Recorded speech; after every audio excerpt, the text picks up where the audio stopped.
Wayfeather Media presents Clairvoyaging.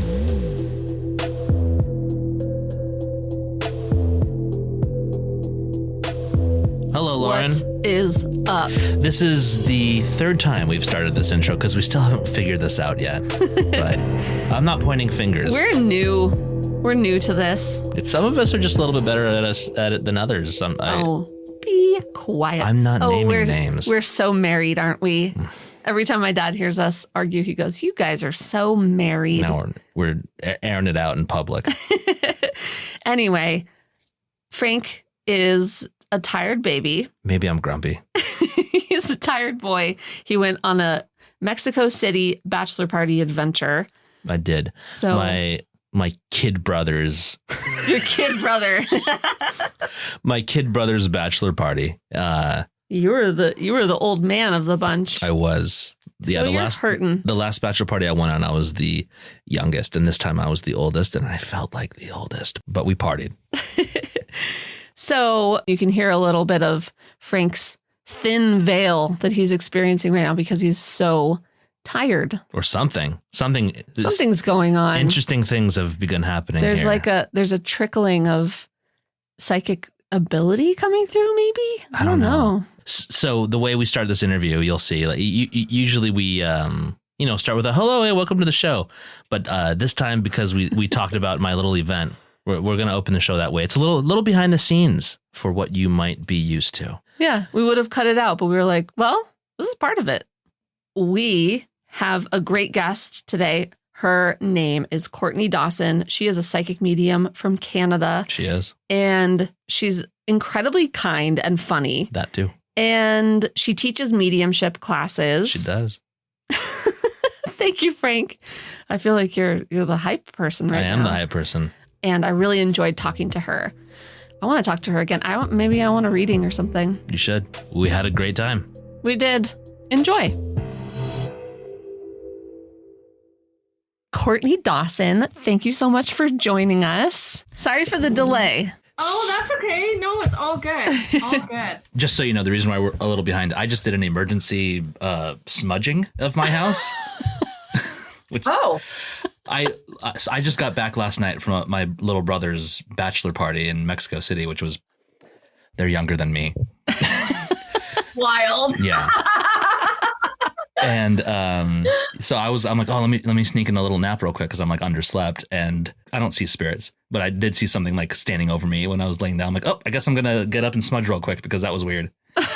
So welcome to my world. Yeah, I'm literally in like kind of shock phase right now still. So that's interesting. So first thing I just want to say, like, if you saw something. Mm-hmm. It could be because you guys are on this journey, right, of exploring, esoteric stuff, spiritual stuff. And then what happens is when you're doing that, you are then beginning to like shift your awareness and you're shifting your vibration, which what does that do? It actually increases your sensitivity. Right. So you might be you'll becoming more aware of things that you wouldn't previously.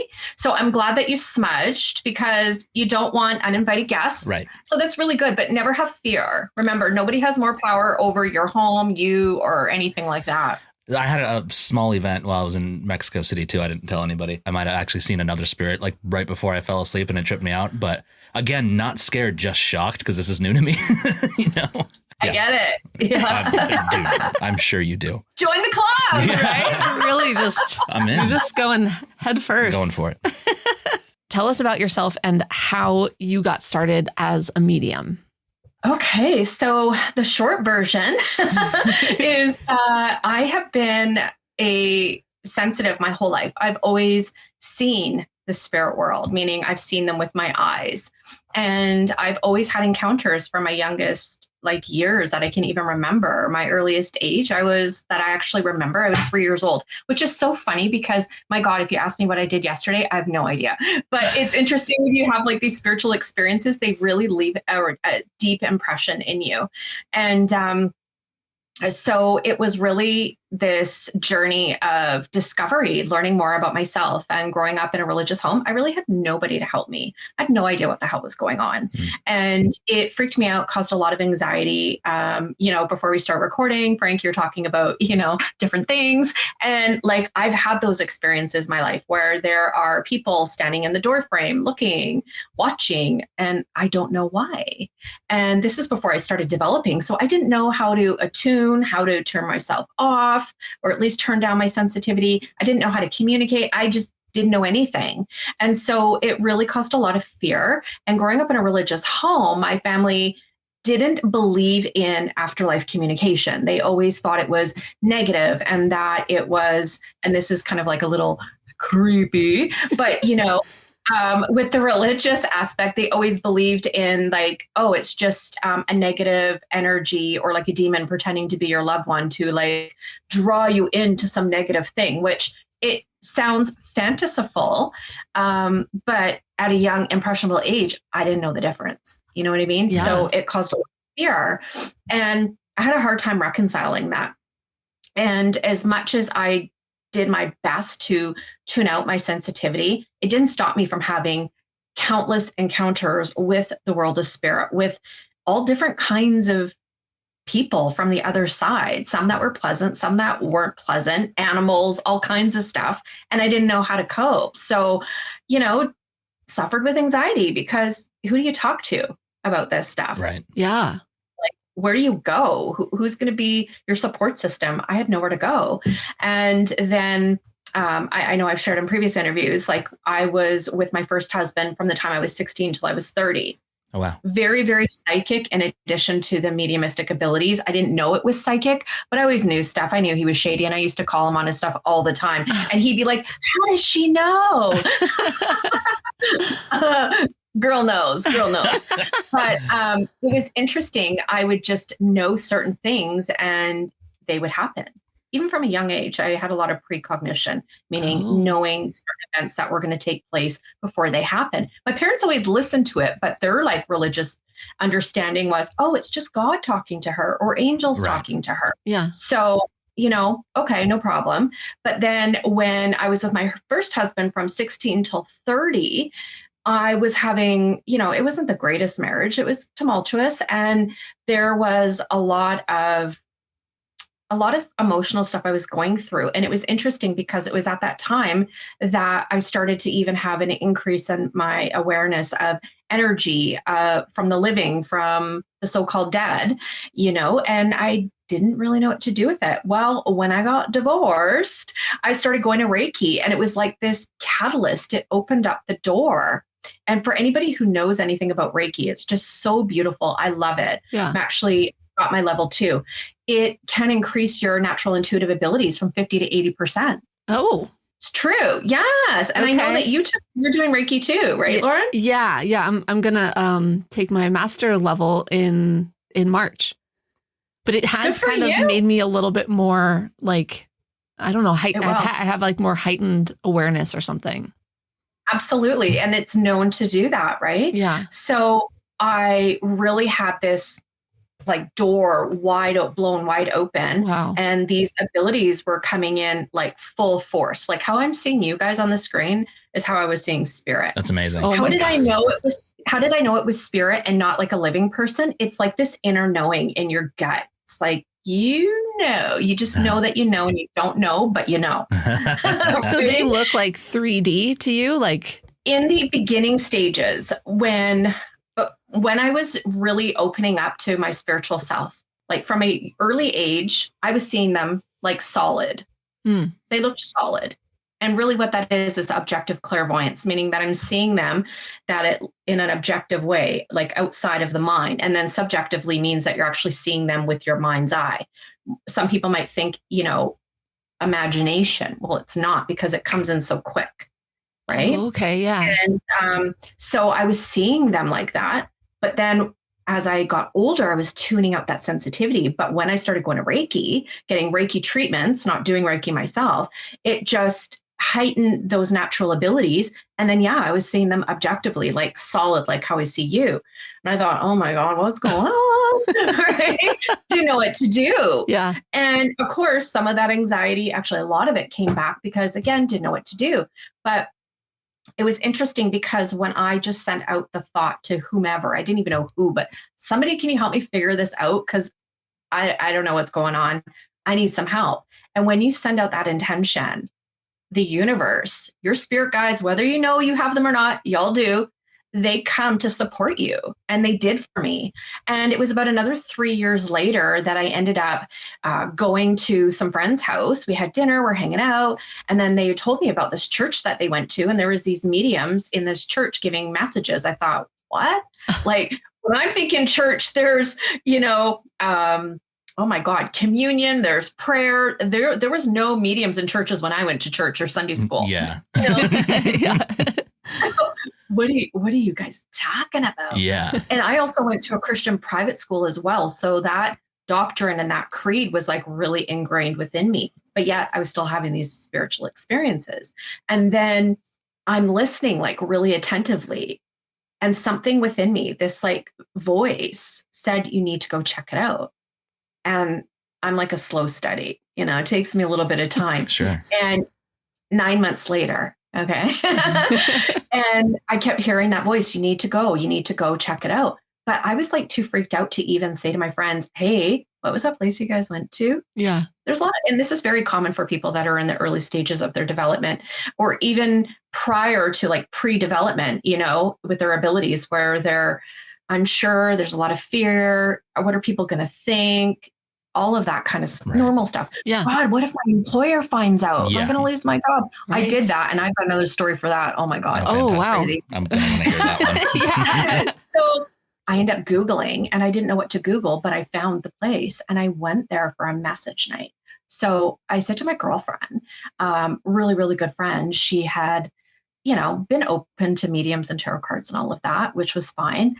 And up until that point, I really wasn't. It was just Reiki. And I said, hey, do you want to come with me? We're going to go to this message night. She goes, oh yeah, I've been there like 3 or 4 times. Oh I'm like, my sweet. gosh. Yeah. So we go there. She's late. I'm outside. It's June and it's hot. And I'm waiting for the doors to open. There's literally a lineup of people down the street waiting to go in to listen to these mediums. Wow. Like, what is this? Is this a cult? Like, what's going on, right? What am I getting myself into? Yeah. Well, next thing you know, as I'm waiting for her, I end up seeing, like, living people, this mother and her daughter, she might have been a teenager, walk across the street. And then all of a sudden, I saw clairvoyantly this older male with them. Oh my gosh. Following them. Oh. And then you think you're going mad, right? Like, great, here we go. Yeah. He starts talking to me and I'm hearing him while he's behind these people in the lineup. I'm like, oh dear God, help me. Yeah. What do I do with this?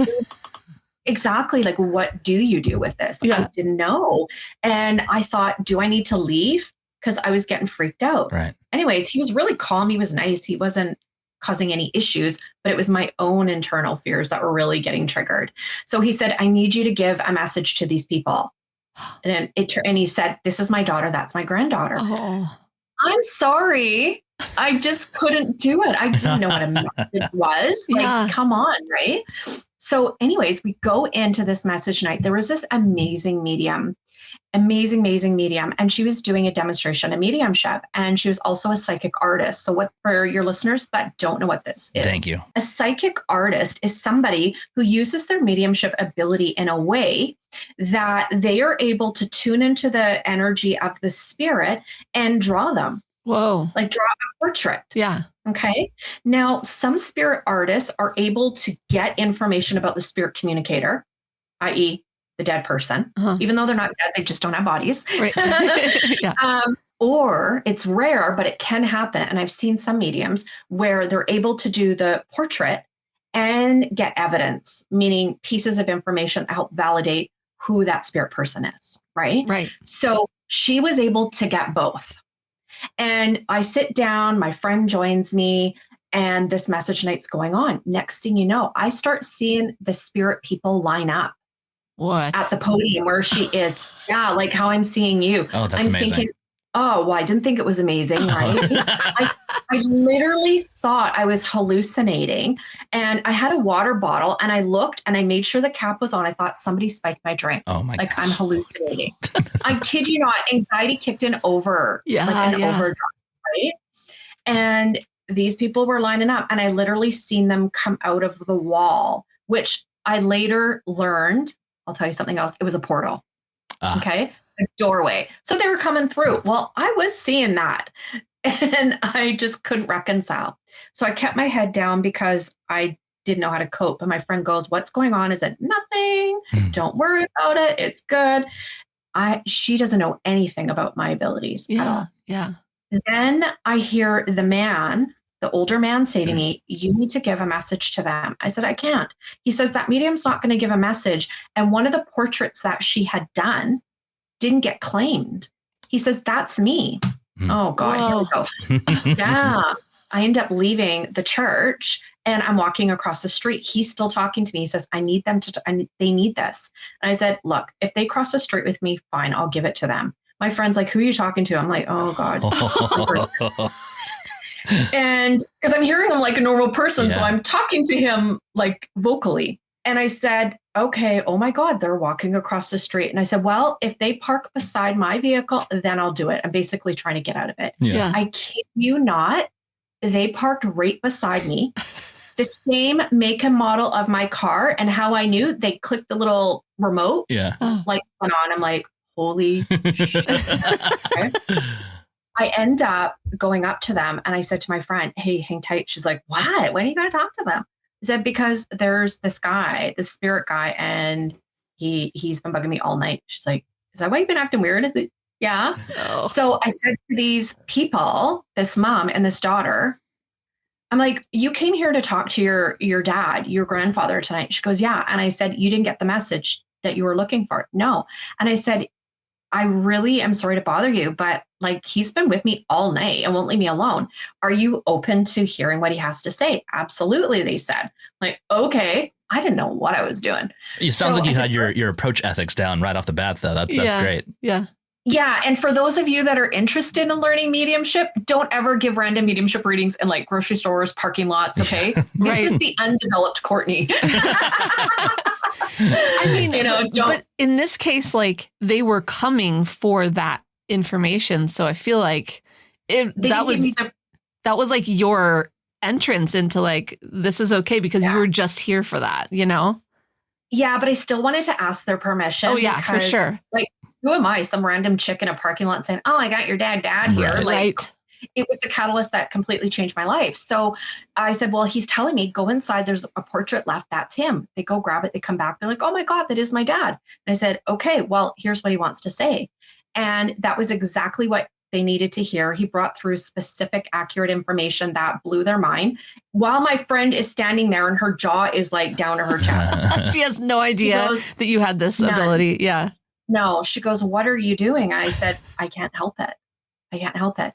And to see the healing that took place with this woman and her daughter, the healing, I was like, I know exactly what I meant to do with my life. Wow. It brought so much clarity. The anxiety that I suffered with literally my whole life was like gone. That's amazing. And it was so powerful. But then what do you do with it?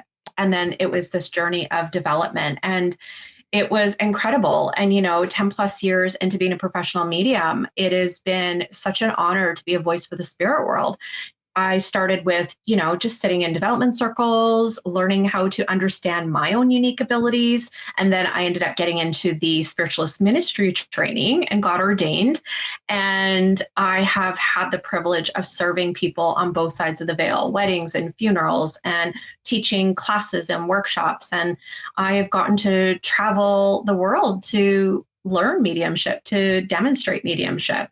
I just got back from England again at the Arthur Findlay College in Stansted, England, and I was there and I love it. I couldn't imagine doing anything else. But if you would have said to my family or me that one day you are going to not be a Christian anymore, you're convert and then become an ordained spiritualist minister and a professional evidential psychic medium, I would have thought you're nuts, you're a cracker. But honestly, it's so interesting when we allow ourselves to find our soul purpose, whatever that is, right? And we embrace our spiritual self, it really enriches every area of your life. And people have this idea like mediumship is woo-woo and airy-fairy, and I really try to normalize it. That's great. Because it was easier for me to understand from a grounded approach. And I was really fortunate to have a mentor that said, well, no, you're not crazy. This is normal. And when I got into a circle, there was all kinds of people I was sitting with who had abilities, who had similar experiences, that were professionals, doctors, lawyers, nurses, physiotherapists, like well-educated, sound-minded people that were having experiences with me. We were experiencing things together. And I've had so many incredible experiences that there is no doubt in my mind that when our time here is over, that our soul continues to exist. There's no doubt in my mind. And it removed the fear of death. I was petrified of death my whole life. I don't know why, but that was something that really got healed. It's incredible. That and so now amazing. I get to support others. Yeah. Oh man, that's so cool. What a story. Yeah. When I was growing up, I used to be horrified. Like the thing that kept me up at night was like thinking about my parents passing away one day and having to like just manage that. And like, obviously I don't want them to die, but the concept isn't as horrifying as it used to be. It's like, oh, you know what? Everything's going to be okay. It's not that big of a deal. This is just part of it. So absolutely. I love that. I was going to ask you if you integrated your original religion to what you're doing now. It sounds like it was more of a switch over though. Yeah, no, there was definitely not a switch, an integration, because in my ministry training, there was so much that I actually learned, particularly in comparative religion. And if we look at religions from all over the world, Christianity is actually one of the youngest religions. It's only just over 2,000 years old. Right. It borrows from everybody though, so. 100%, right? Like, let's talk about that for a minute. Trust me, I'll talk about it for the next 3 hours. I'm not sure you want to get me started. Yeah, right. But it's interesting though, because every religion says that they have the truth. And I truly believe that, because if we look at the different religions, especially if we start looking Tibetan religions, Buddhists, if we start looking the different religions, there's multiple different religions in China and Egypt.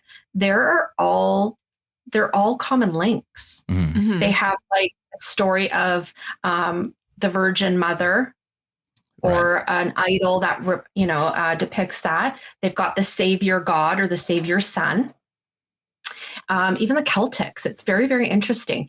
And the story is the same, but it may be described a little bit different. Yeah. Even originality. There's no originality. No. Even the symbols and everything are borrowed and then mixed. And then, the thing that eventually got me to walk away from like strict Catholicism is just once you get onto that and you realize, wait a minute, this is a lot of, I don't want to say stealing, but it's stealing.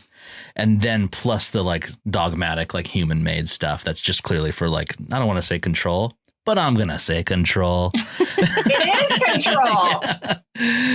It's obviously common religions are the most accessible entry gateway into like spirituality in general, but then they put a hard limit on it. And that's a bummer for people who like want to know more, and everything past the actual dogma is evil. Come on, man. It's not like that.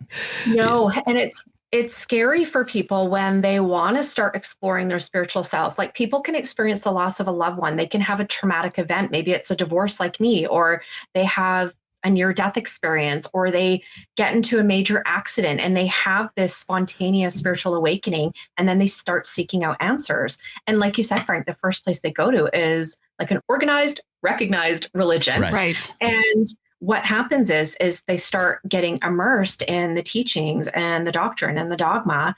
And as opposed to finding freedom, they're then more confined within the confines of that religion. Yeah. Now, can religion help people? Yeah, for sure. Absolutely. I think it can help a lot of people if there is an openness of mind and there's not dictation. So for me, that never resonated, and I just followed somewhat Christian. No, I didn't really follow. Who am I kidding? I had that. I was a badass. I really was. Great. I gave my parents the gears, especially when I was a teenager. But I always had that. You have those teachings in you, right? And then especially when you have sensitivities and you're seeing spirit and you're hearing them, and then you try to reconcile with the information, with the religion that you've been raised to believe, it kind of messes with your head a bit, to be honest with you, because you're like, how do I make sense with this? And so when you actually, for myself, when I actually got brave enough and just said, no, like I can't do this. I never raised my kids in the church either, which is interesting. But I didn't, because I just didn't want to. It didn't resonate.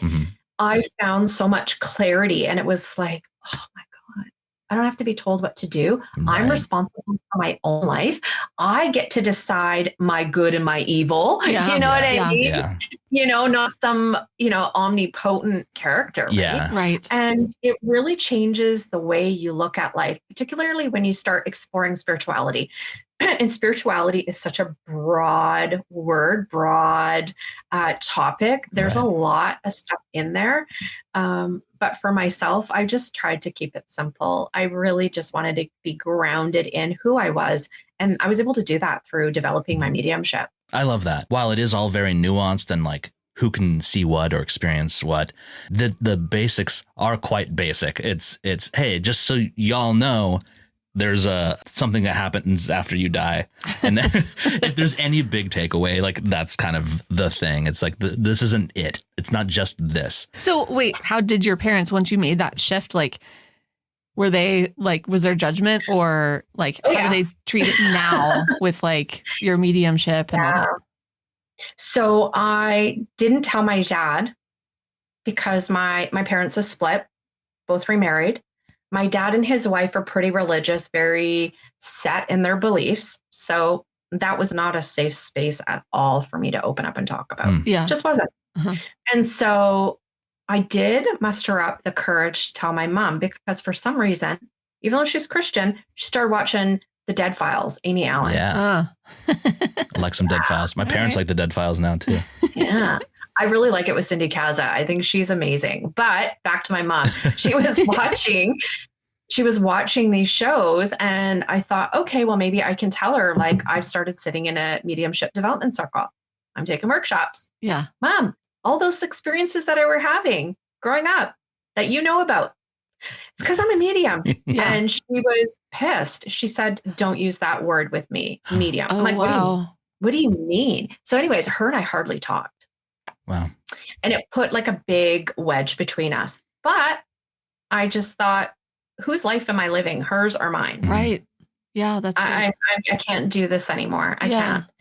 So I just carried on my journey, and I ended up having a breast cancer scare, which it was all good, but I needed to call my mom to get information related to health. The doctors were wanting to know. Yeah. So I called my mom up, and I've actually never shared this with anybody on a show. So you guys got to get inside. This is a clairvoyaging exclusive.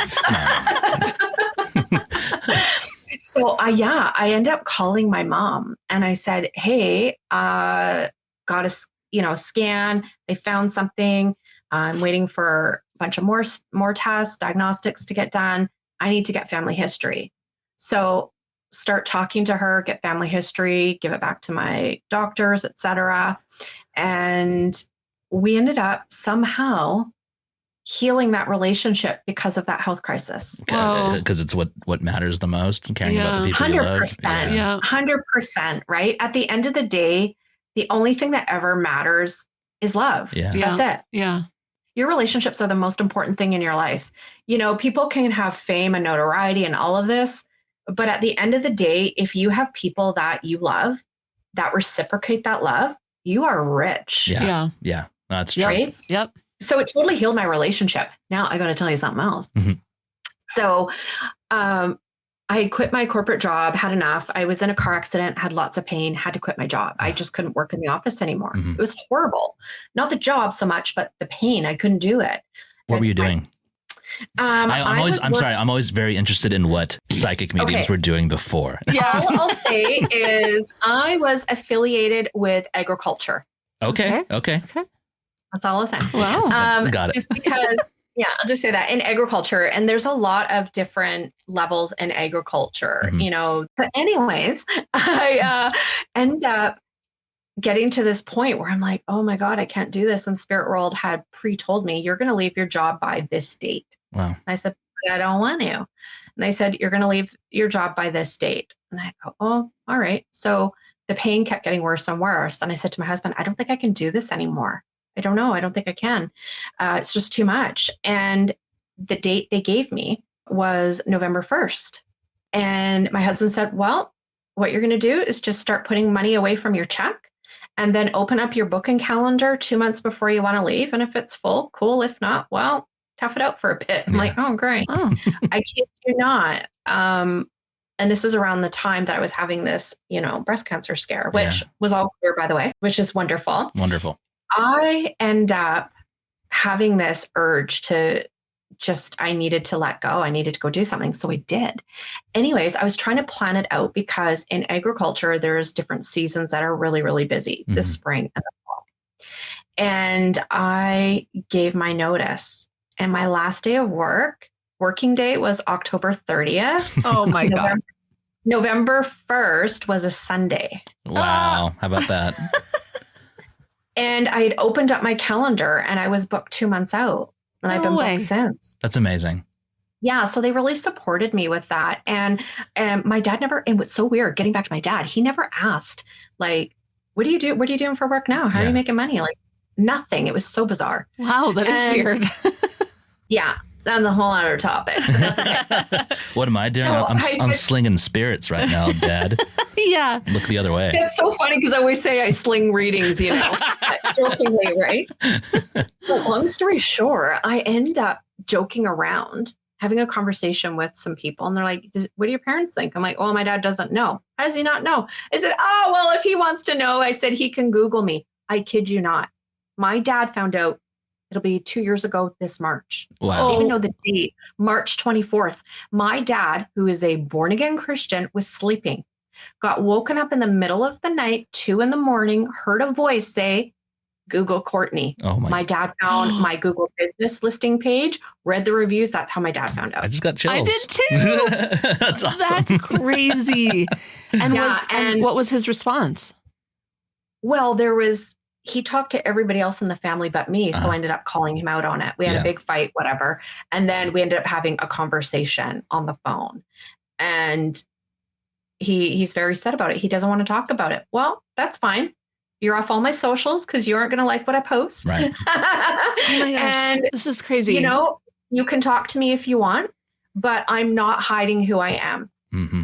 This is like the first person that we've talked to that has like had such a response from their parents. Mm-hmm. It like upset their parents so much. Like that's so hard to keep following what you are feeling called to do, even in the face of like what your parents are saying to you. Like that's amazing. The other really interesting thing about it, and sorry to talk about you while you're still here with us, but is that like, even though there might have been at the moment a lack of support from the folks, like you got permission from Spirit and your husband.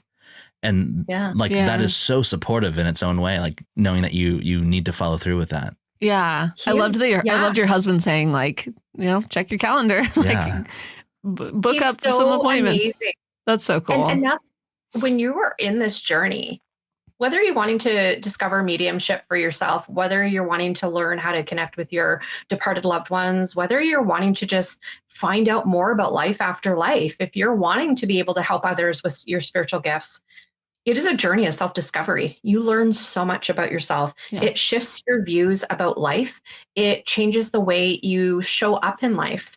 you look at life situations through a different lens. It really is more, there's more to mediumship than just the act of spirit communication, bringing through messages.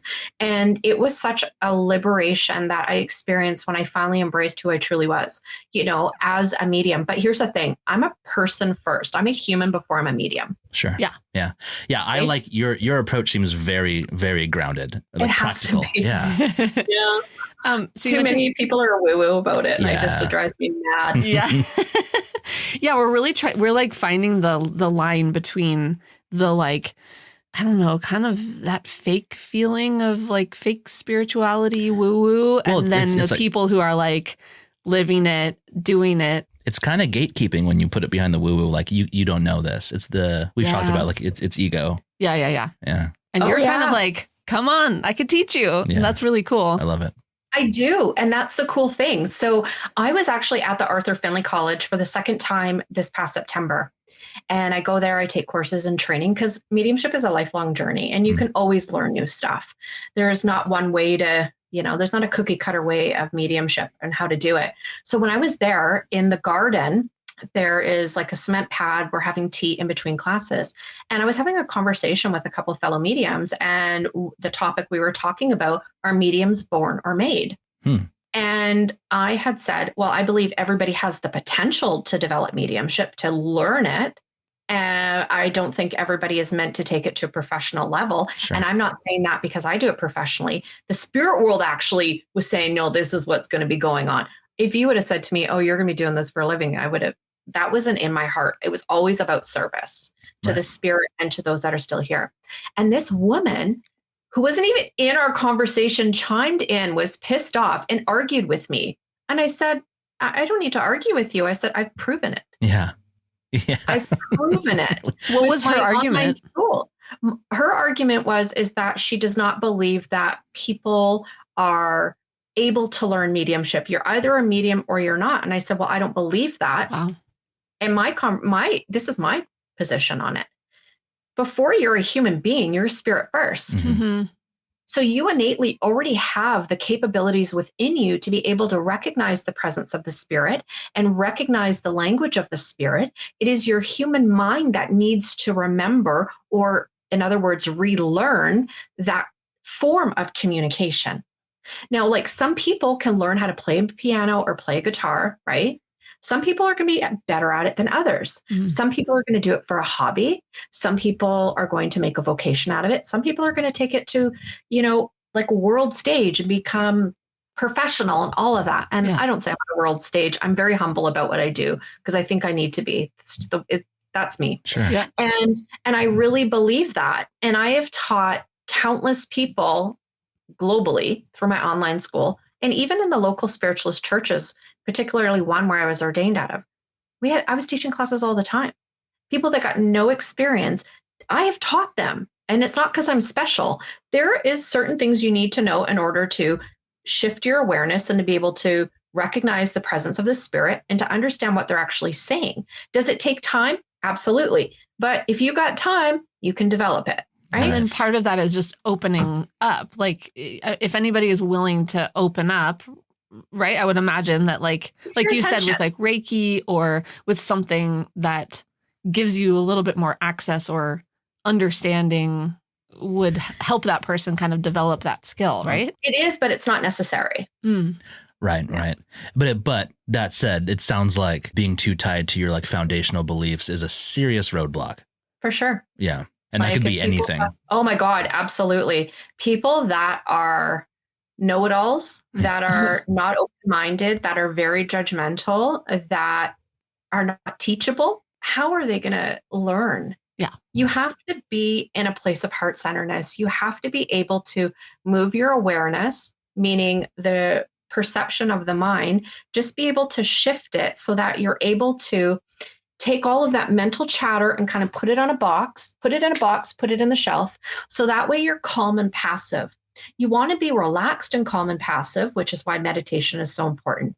Because when the spirit world begins to come close to you, they don't come in, slamming doors and rapping and tapping, and you're usually not going to have these big flashes of pictures or hear them clairaudiently through, clairaudience, right? Mm-hmm. They're going to be really, really subtle because they know that perhaps this might be the first time that you felt them. They don't want to scare you. They don't want to make you feel uncomfortable. So you have to be able to move yourself into a receptive state. And I help people do that. Some people, it takes a little bit longer because there might be mental blocks and things that they need to work through, right? But yeah, I believe everybody can. Anyways, I just said, let's agree to disagree. Okay, because I know that people can. Yeah. And she was pissed off and walked away. And I thought, well, there you go. There's some ego for you. Yeah. Did she just wanted to be special or what?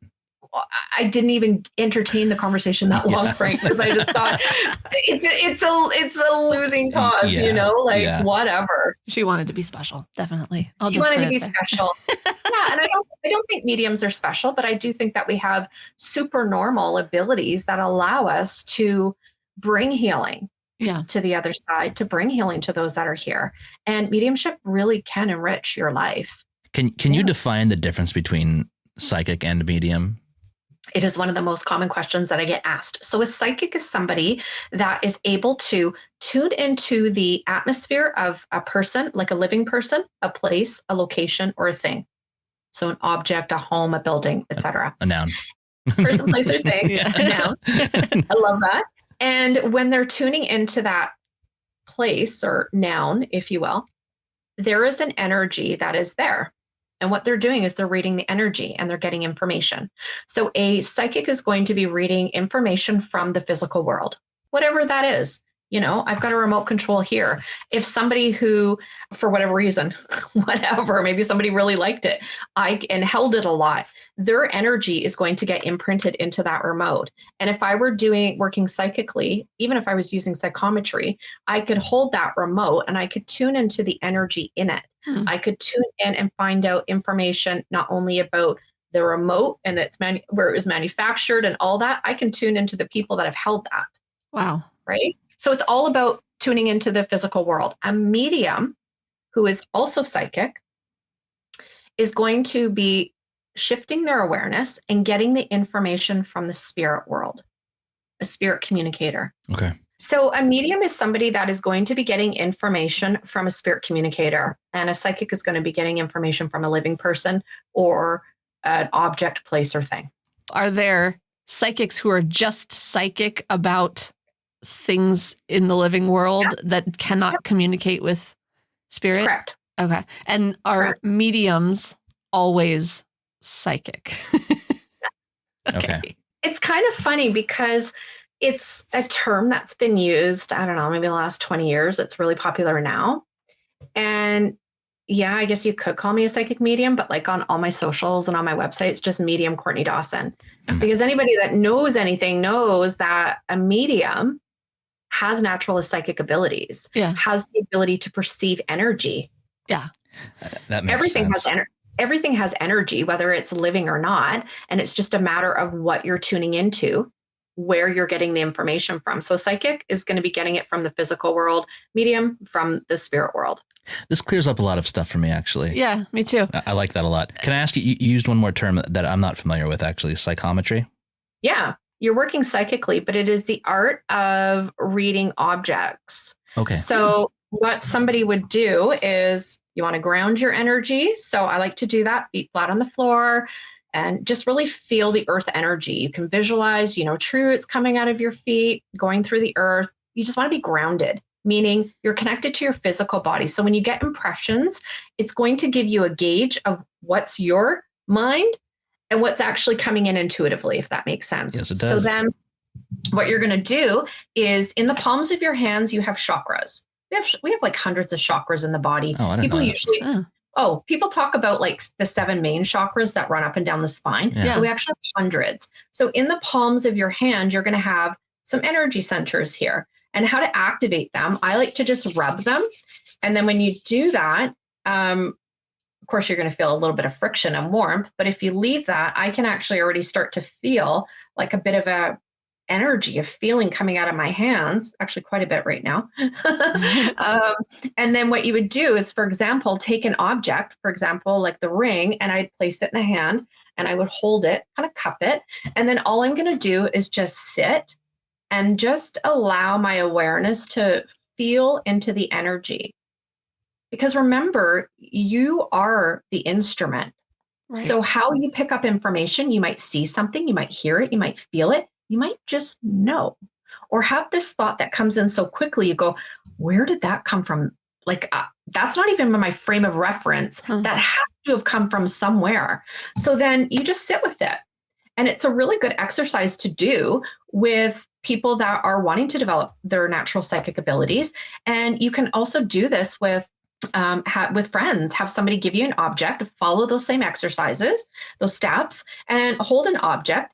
You don't want them to tell you anything about it. You don't want them to tell you who's the owner of that object. Yeah. Could be anything. Could be chapstick, jewelry. Metals are really good. Wood's really good because it absorbs energy. And then just note the impressions that you get, write them down, and then share them with the recipient. And then get validation and see what's understood. Now, don't be disappointed if you get some information wrong. That's okay. That's all part of the learning. Right. This is great. That's fun. I want to try that. We talked to a couple episodes back. We talked to Carolyn Swift, and she was talking about trying this with rocks. Oh yeah. But I didn't quite fully understand the how you're talking about how everything is basically infused with energy one way or another, or absorbing. And I was like, well, what am I even listening for? Hi, I'm a rock. So like this makes a little bit more sense to me, and I'm excited to try this. Yeah, me too. Yeah, with rocks, I would say that unless those rocks have actually been at a location where there's been a lot of energy imbued in it, Sure. They've had like major events happen, you're probably not going to get a lot from it. Okay. Just saying, because there has to have been, energy comes from emotion. Sure. Energy comes from intention. Right. I mean, if you just look at people's body language, sometimes you can feel things when people aren't even saying anything. You just know something's off, or you can feel like, ooh, they feel lighter, they feel brighter. Right. That's your natural intuitive abilities talking. So your emotions are going to give you that extra energy that is going to allow you to perceive whatever comes up from that object or place. Is there like what's the half-life on this? If you picked up a rock, let's say at Gettysburg, are you like gonna get some action here or Well, I think there's a couple factors that come into play. One, your receptivity, right? Are you able to shift your awareness so that you're able to take your mind and move it to a place where it's really relaxed and not very active, right? Mm-hmm. You can still have thoughts, but you're not being taken away with your thoughts. Your thoughts aren't distracting you. And then you're able to hold a rock from Gettysburg is a very popular haunted location. Sure. I'd love to go there one day, actually. And then hold the rock. I'm sure you would get information. But think of it this way. Everybody has their own level of receptivity. So I might pick something up that you wouldn't, but you might pick something up that I don't get. So there's so much that can be intuited on a psychic level. It's incredible. I'm going to tell you something before we wrap up today. It's Please. So incredible. So the first time I went to England, I went with a friend, and we were actually staying in London for a week before we went to the Arthur Findlay College for training. And we went to the Tower of London. Now, I'm a little ignorant. I didn't know a lot about Tower of London. I just want to go to castle. And I said, truthfully. So I said to my girlfriend, I'm like, hey, let's do some psychometry. She goes, okay. So I just did what I did with you guys. Mm-hmm. I didn't do ground. I didn't do nothing. I just went like this. Here we go. And everything's brick in England, right? Yeah. So I put my hands on the wall and I started getting flashes. Whoa. Oh my gosh. Yeah. And they were so vivid. It was incredible. And I'm telling my friend, she goes, what? I said, yeah, this is so cool. Then we went to the top floor, or the top is like the highest floor that they'd let us go. And it was a bedroom. And I said, ooh, I could just feel a shift in the energy. So I did psychometry again, rubbed my palms, placed my hand on a wall. And then all of a sudden, and I picked this up on a psychic level. It wasn't mediumistic because I didn't actually feel a person, but I actually heard a woman crying, and I could see her, and she kept saying, my baby, I lost my baby boy. Oh. And I kid you not, I watched a documentary on Netflix, and it was one of Henry VIII's wives, who he ended up beheading because she couldn't give him a son. I remember that story. I know. Yeah. Well, it gives you a whole bunch of information on it, this Netflix documentary. I'm like, what? Wow. I actually tuned into that. I was shocked. I had no idea. I watched this episode like maybe 2 months after I got home the first time. Yeah. I'm like, holy shit, that is so crazy. That's bananas. Oh my God. Oh, Yeah. that's so I know we got to wrap up, but when you experience that kind of thing and it's very heavy, how do you manage those emotions? Like, are you able to separate your emotions from what you're experiencing? Yeah, you have to. Yeah. You can't be crying all the time, right? Yeah. I did in the beginning, but you recognize what your feelings are and you recognize other people's emotions. You can sympathize, you can empathize, but it's really important that you don't take it on as your own, because otherwise you're going to be no good to the spirit world. You're not going to be no good to the people that you're there to serve, in the living. So sometimes it's a little bit heavier than others. I've actually got this incredible new crystal I got from my Reiki master. Ooh, that's And nice. I think it's called an argonite. Argonite. That's pretty. Organite. And so with these, it's a pyramid, and the Egyptians actually used it. So it's got a certain percentage of metal shavings in it, and then there'll be a crystal in the bottom. I've got selenite because I love it. And then at the top, there is a copper coil wrapped around quartz little pendant. And what that does is it takes any energy that I really just can't cope with, and it basically purifies the energy and then transmutes it out. Do you just like hold it for a while, or do you just No, have I it just near have it you? on my desk. I just have it on my desk. It's like a psychic reverse osmosis. Yeah. For sure. So like you got air purifiers. This is an energy purifier and it works amazing. What I do as well sometimes is I'll take my clear quartz. Yeah. I love it. And I've actually put Reiki symbols on it. Oh, so nice. when I work with it and then I just go over the aura, sometimes I'll put it around the heart just to clear, because quartz is one of the crystals you don't have to clear, and it just removes anything from me. And sometimes you just need to go have a walk.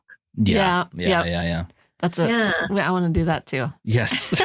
I'm like I can be really empathic sometimes, and I take on other people's emotions and stuff. So I need Well, one of those. empathy is actually a form of mediumship, because you're picking up information. You're feeling the emotions of either the living or the discarnate, meaning the spirit. Yeah. So it is an ability that is used in mediumship as well. It's not easy. I mean, try to go grocery shopping or be around people that are sad. It's hard. Yeah. We've been in like old houses before, like staying in like Nashville, and I was like really sad every time we were staying in the B&B we were in. And It was a historic house. It had like a plaque on the front. So it's like I picked up, I like took on their some emotion there, or energy. Really quick question. You mentioned your kids. Yeah, my son is almost 22, my daughter's 23, and they're very intuitive. My daughter's very mediumistic, but they want nothing to do with it. My daughter's like, I said, well, if you're ready, you just let me know. Yeah. So I've actually tried to show her at least how to manage her abilities, because she's gone through similar experiences as I have, and it's not always easy. Yeah. So it's nice to have support. You need support when you're developing your mediumship. Yeah, 100%. amazing that she has you. That's or has you It's so has had helpful. you as like growing up and all that. She's got access. Yeah. Yeah. Courtney, where can people find you? What are you working on right now? Yeah. Okay. So I've got some free training that is going to be held on January 23rd, and we are going to be looking at ethical mediumship. So you can go to my socials and check out my link tree. There's a registration form there. I'm also going to be offering the 12-week Ethical Mediumship Foundations course. This is for people open to all levels of experience, even beginners. And within 12 weeks, we are going to teach you how to manage your energy and how to connect to your intuition. And most importantly, learn how to communicate with the world of spirit with ease. And I've got a brand new website that has been revamped. It's gorgeous. I love it. All So you right. can It's very check me nice. out. Check me out at mediumcourtneydawson.com, and my social handles, TikTok, Instagram, Facebook at Medium Courtney Dawson. Awesome. It has Fantastic. been an absolute pleasure to talk to you. You are lovely. You are and lovely. funny, Wow. and so just full of information. I want to have you back. Yeah. I'd love to talk to you more at some point. Yeah. Thank you so Sounds much amazing. for joining us. Or maybe we'll sign up. Hey, you've been talking about it. I know. Maybe Registration doesn't open until next Tuesday, so you can join the wait list by clicking my link tree. Fantastic. Frankie. Hey. Thank you, Courtney. Thank you, Courtney. Sounds amazing. Enjoy the rest of your day, guys. You too. You too. I'll Thank catch you you so soon. much.